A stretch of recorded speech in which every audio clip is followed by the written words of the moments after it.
So I know through all of the training, we talk about consent and informed consent. I just need us all to be very clear about what informed consent is. So what's our understanding around informed consent? What do we believe informed consent to be? I think it is a consent that you have when you've got all the information about one subject. Okay, good. Anyone else?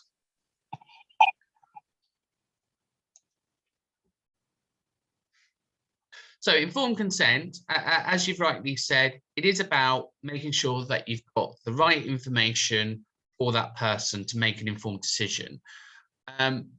It's a bit like pro cycling. It's not about the bike. It's more about the journey and making sure that things are all documented. With informed consent, it's not just about the forms, it's about the information in which we give in the way in which the person understands it. So we need to think about our Accessible Information Standards Act here. So here, informed consent is the process of communication between the patient and the physician, results in the patient's authorization or agreement to undergo a specific medical intervention. Okay, so we've got the American Medical Association there. And again, that works fine for the NMC here. Under informed consent, it falls under Regulation 11 of the Health and Social Care Act 2018. So in law, we have to make sure that everything we do, we are getting informed consent on. So therefore, it's more than a signature on a piece of paper. And we know that because we know decisions change all the time.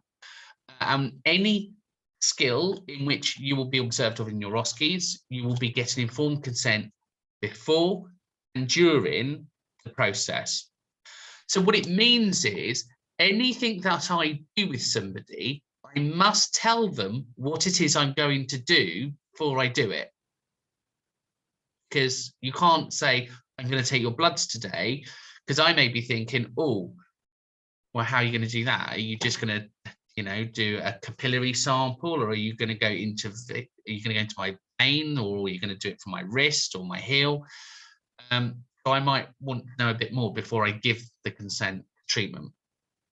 What's important for you, though, is you must know if you do not get informed consent, you are breaking the law. It is a breach of Regulation 11 under the Health and Social Care Act. So, and I know this is on the law part of Canvas, and it's part of, I've done a link to CQC for this. Basically, CQC have to be satisfied that each service it gives its registrations to, they have to be wholly satisfied that consent is gained before care or treatment is provided. The provider must ensure that it obtains consent lawfully and that the person's consent necessary about the knowledge and understanding of the care or treatment that they are asking for consent for. Therefore, it is not a blanket decision. It is a per thing. Everything I do, I must get consent for.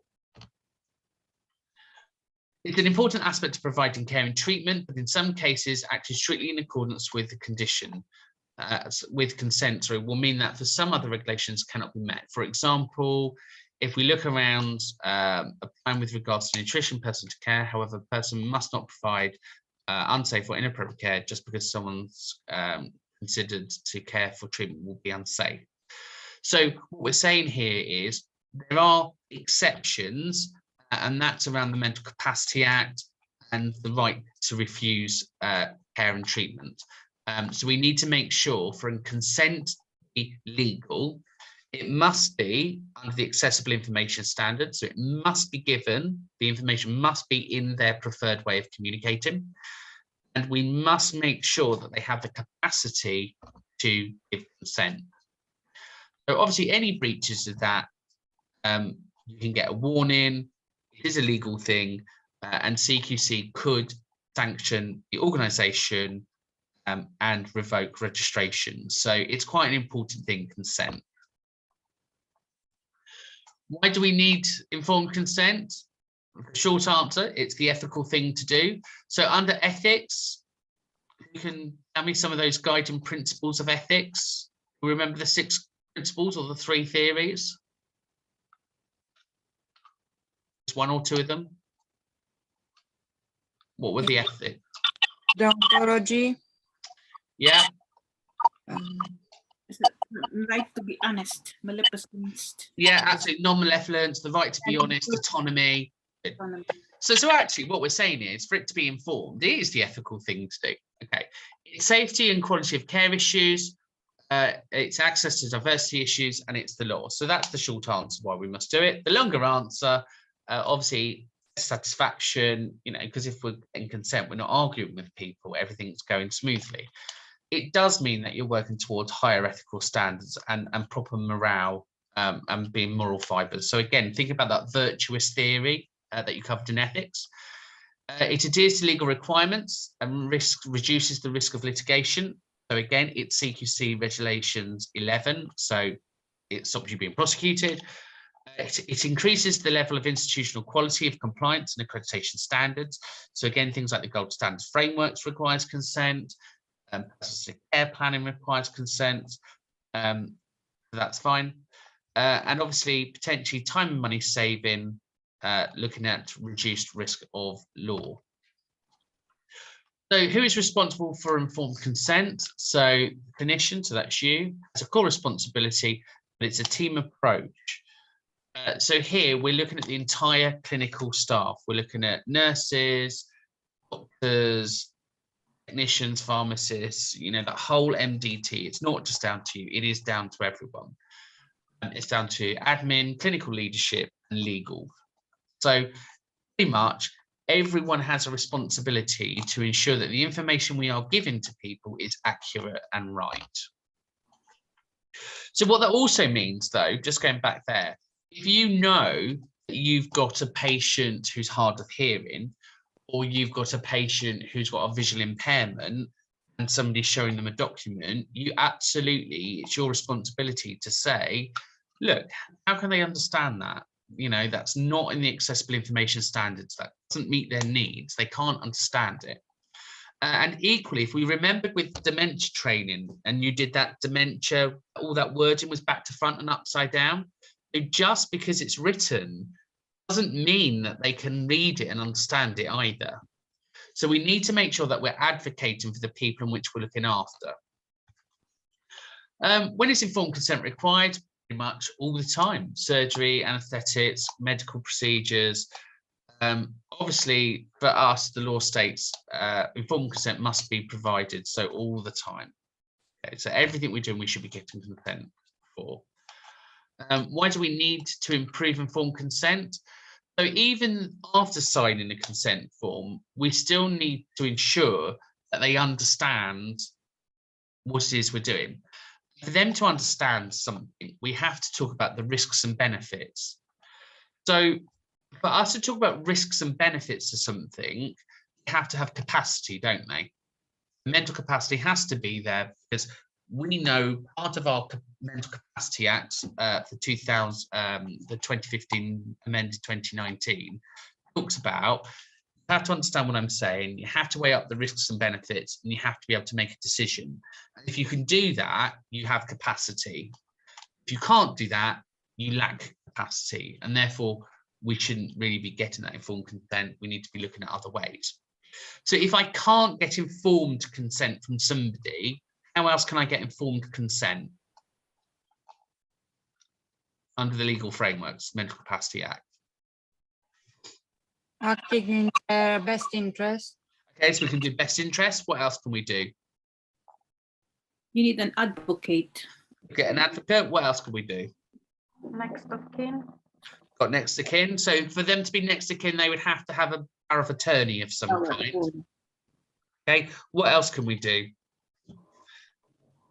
Is it deprivations of liberty safeguards? Yeah, so we've got liberty protection safeguards, gold doles. So we've got lots of ways here, haven't we, to be getting consent. And again, when we think about those customers that we've had in our care that are quite complex, so, you know, those little Marys who are fighting us because we need to do an incontinence change, you know, okay, she said no, but can we get, you know, we know she hasn't got an informed consent. She can't make that decision. She can't weigh up the risks and benefits. So it doesn't make sense then that we're relying on that as an excuse to not provide care. We need to move to our legal framework. So then do we need adults, the liberty protection safeguard? We need those advanced decisions. Do we need the next of kin? So there is no excuse for us not to do it. And we also know we've done those positive behaviour support plans. So we know if Mary says no and she's going to get angry and agitated, we should be going through stage 1, stage 2 and stage 3 of those tertiary measurements to try and provide that care. So lots of factors there in which we can get that consent and to make sure that it's documented fairly. Other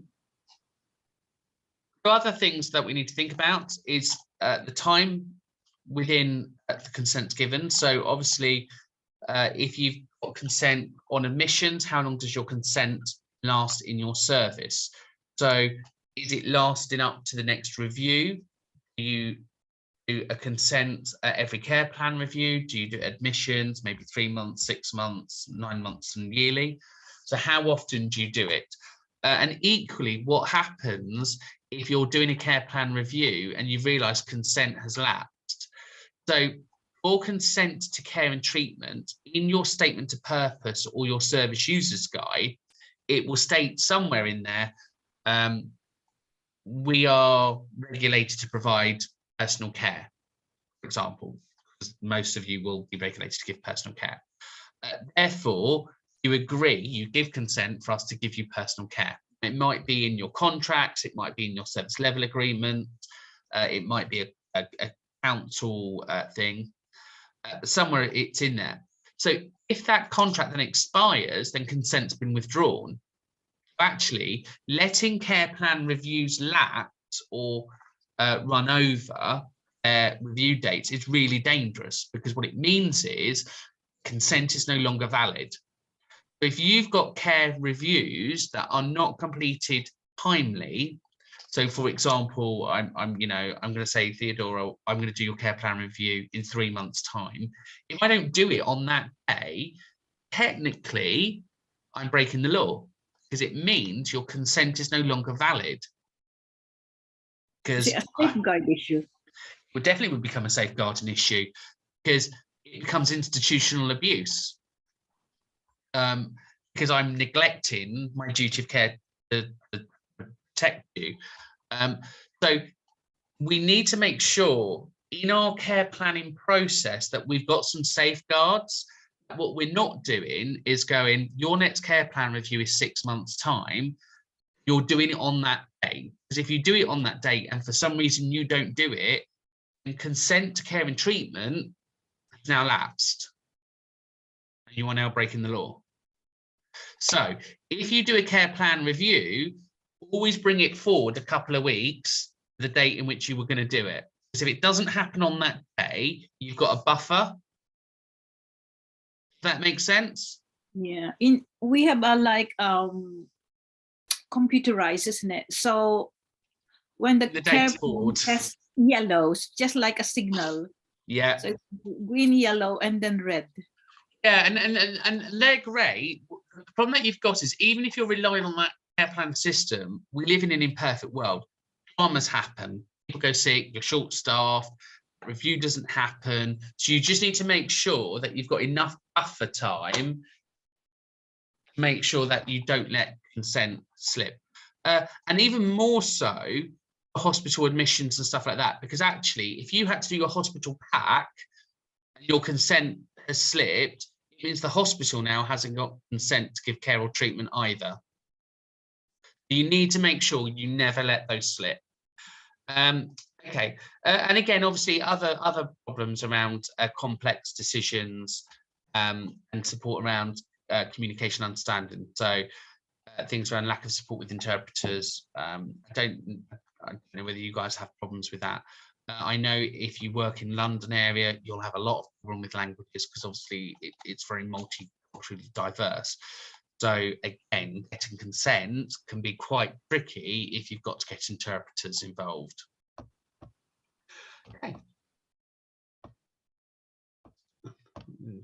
Make sure I'm going the right way. Yeah. So obviously communication's key here. It's likely that almost everyone has been at some point put off by different forms, confused complex medical regimes, conflicting healthcare advice, poorly worded instructions. So what we're saying here is when we give people advice to make an informed decision, it needs to be jargon-free, it needs to be easy to understand. We need to show that we've been fair in what we're asking somebody. Okay, so that's all that is. So what's evidence that informed consent process is not working well? Looking at Burdock there, 1999, et al. And just so when we see et al, I don't know whether you know this, but on here you can see you've got the Brandock et al. 1999. Et al. Means there's more than one author to the reference. So if you ever see, if you ever see et al, it just means more than one author. So here they did a sample of 1,057 medical people. Only 9% of decisions were completely informed, which is slightly worrying, isn't it?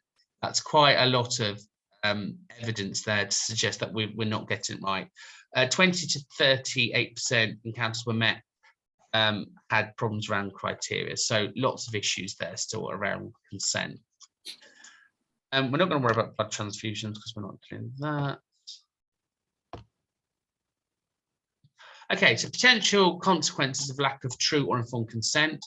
So here we've got an increased chance of patient safety, incidences or medical errors, increased chance of malpractice cases, and a violation of professional and ethical obligations. So actually, for you, once you are a student nurse or you get your nursing pins, ethical considerations is what holds your pin together. So if we think about the non-malevolence, the do no harm, people not getting information could be seen by the NMC straight away as a clear violation under ethics, that essentially you could be doing more harm than good. And what needs for informed consent? So here, obviously, disclosures, looking at things such as purpose of treatment procedures, risks, diagnosis, alternatives. So we shouldn't just be selling one item. So for example, if we were talking about mental health medication, we could be saying, you know, you could take, I don't know, fluoxetine, for example, which is an antidepressant. But you could also, there's sertraline as well. The benefits of these are.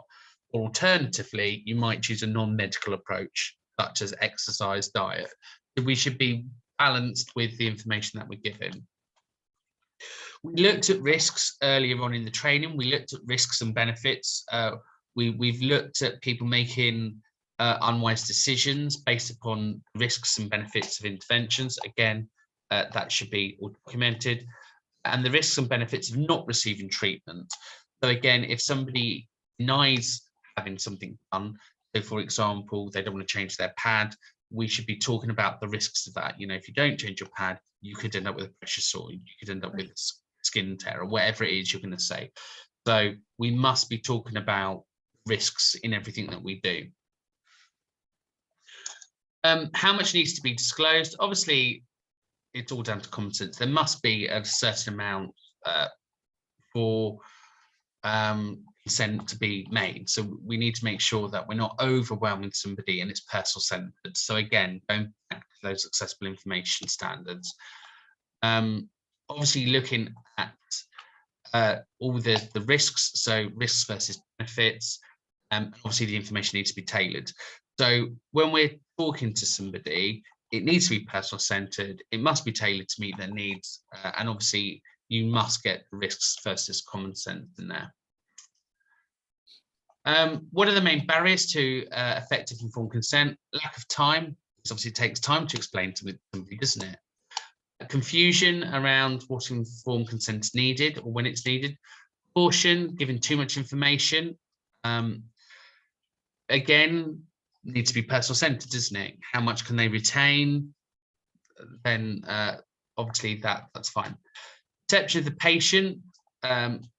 you know, they need to realize that they have the right to say no, they have the right to refuse care. They've got all of these rights.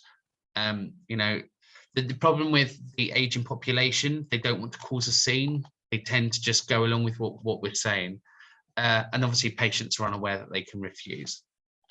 Language and cultural difficulties, and that's why communication is going to be your first skill, because I must see that you can do a communication assessment. Specific patient circumstances, poor quality of consent forms. So again, I don't know how you do consent in your services. You may have a consent form. You may say that it's been given verbally. They may have to sign it. Again, different materials. So when we tell people the positives and negatives of something, we give them the information there. Inability to comprehend the information. So that's to do with capacity. And obviously the clinician's inability to detect patients' lack of comprehension, so the fact that they don't understand. What can we do to improve informed consent? Obviously, it just needs to become part of our everyday working practice. We need to make sure that we've got forms written in simple sentences. Again, it then would mean your consent form should be in at least 2 or 3 different formats. If you've got a consent form, you must have it in an easy read format, and you must have it in a large text format. You know, if anyone's just got a consent form in one format, then it's not meeting the Accessible Information Standards Act, is it? The use of so during informed consent decisions, so just breaking things down, making sure people understand, and obviously engage in patient dialogue so that they understand. Improve your written consent forms related to written education material. So if you are referring to a treatment or something that you're doing, what is it you use? In your services, the things that you use the most, I assume, will be your statement of purpose and your service user guides, because in those 2 key documents, it tells the patient everything that they can expect to receive.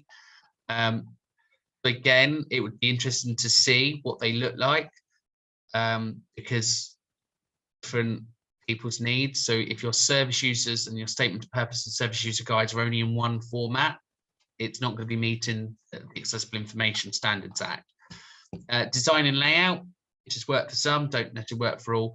And obviously the language, what I tend to see in dementia homes quite a lot are really lengthy contracts and pages, which we know doesn't work so well for dementia patients. So again, it may be that you get a dementia-friendly page for consent written up, just making it very clear what that's for.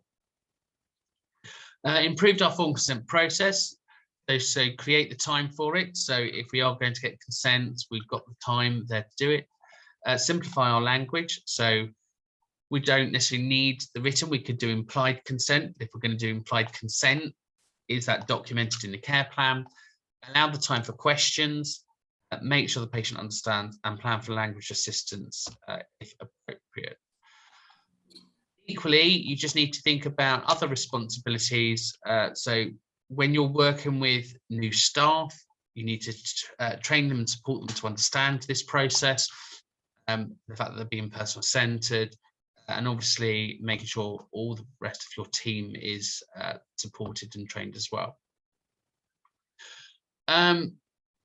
If you have any issues around consent, you should obviously be reporting those as incidences or near misses, and making sure that you can evidence that, because when CQC comes out, they're going to want to see evidence of consent and how you're managing it. So if you are a home manager, you should do an audit on your consent forms, making sure that they're fit for purpose, making sure that you've got them in different formats, and making sure that they're all up to date for the people in which you look after. Any questions around consent? I know it's all the stuff you've done before. There is a video on consent as well. It is a fundamental basic. So are we all happy with that? Yeah. Lovely. Okay, shall we take a break? And then if we take 15 minutes, and then we'll come back and we'll start